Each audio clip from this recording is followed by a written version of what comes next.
Balik lagi sama gue Bang Jai.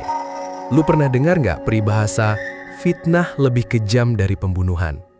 Di kampung gue dulu ada kejadian yang bikin satu desa istighfar berjamaah. Ini bukan sekedar cerita buat nakut-nakutin, tapi ini saksi mata tentang gimana bumi nolak jasad orang yang mulutnya nggak pernah dijaga. Kenalin, ini kisah almarhum Pak Karta. Nah, sekarang gue ceritain lebih dalam soal siapa sebenarnya Pak Karta ini, biar lu paham kenapa bumi sampai nolak dia kayak gitu. Pak Karta ini penampilannya necis, tiap sore nongkrong di depan rumah, ngerokok, nyapa orang lewat dengan ramah. Tapi itu cuma topeng. Dia punya kemampuan luar biasa buat muter balikin fakta. Dia nggak perlu teriak-teriak buat ngerusak nama orang. Cukup dengan bisikan halus pas lagi di tukang sayur, atau pas lagi nunggu giliran cukur rambut. Ada satu kejadian yang paling diingat warga. Dulu ada sepasang suami istri muda, baru pindah. Si suaminya kerja shift malam. Pak Karta entah gimana ceritanya, nyebarin gosip kalau tiap jam 12 malam ada laki-laki lain masuk ke rumah itu. Padahal, itu adalah adik kandung si istri yang datang bawain makanan karena kasihan kakaknya sendirian. Gara-gara mulut Pak Karta, satu kampung geger. Rumah itu digerebek warga, si istri dipermalukan, sampai akhirnya mereka cerai. Pak Karta? Dia cuma senyum sinis sambil bilang, "Tuh kan, bener kata saya." Bukan cuma itu, dia sering banget datang ke Pak RT laporin hal-hal yang gak pernah ada.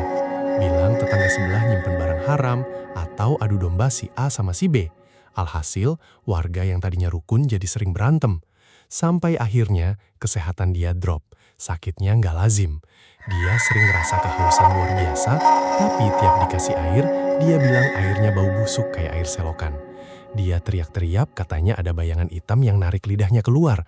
Badannya makin kurus, kulitnya menghitam, dan yang paling bikin ngeri, mulutnya ngeluarin aroma busuk yang gak hilang-hilang sampai dia napas terakhir. Hari pemakaman tiba.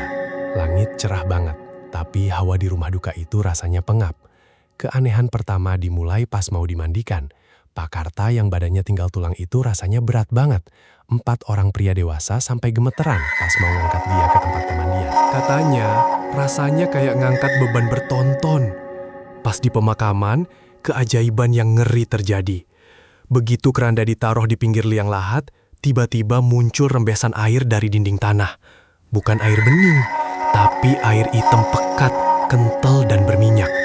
Baunya langsung meledak, amis, busuk, persis bau limbah comberan yang udah mendep puluhan tahun.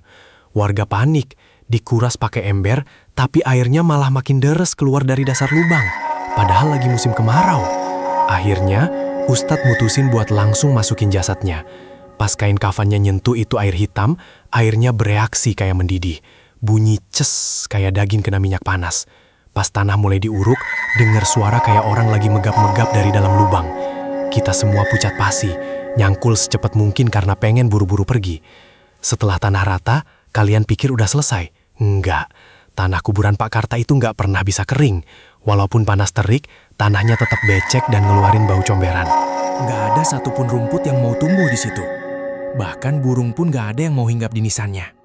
Warga yang lewat situ malam-malam sering dengar suara orang minta tolong. Suaranya persis kayak Pak Karta, tapi kayak orang yang mulutnya penuh sama air kotor. Sampai sekarang, kalau gue lewat depan makam itu, gue nggak berani nengok. Bau itu masih kayak nempel di ingatan gue. Teman-teman, kisah Pak Karta ini bukan cuma soal air comberan.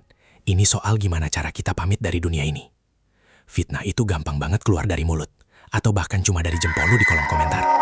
Lu ngetik nama orang hancur, dan lu ngerasa menang.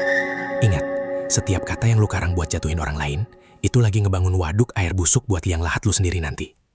Bumi itu punya telinga, dan Tuhan gak pernah tidur. Jangan sampai pas lu dikubur nanti, orang-orang bukan nangisin lu, tapi malah tutup hidung karena nggak tahan sama bau busuk yang keluar dari tanah tempat lu istirahat. Jaga lisan, jaga jempol.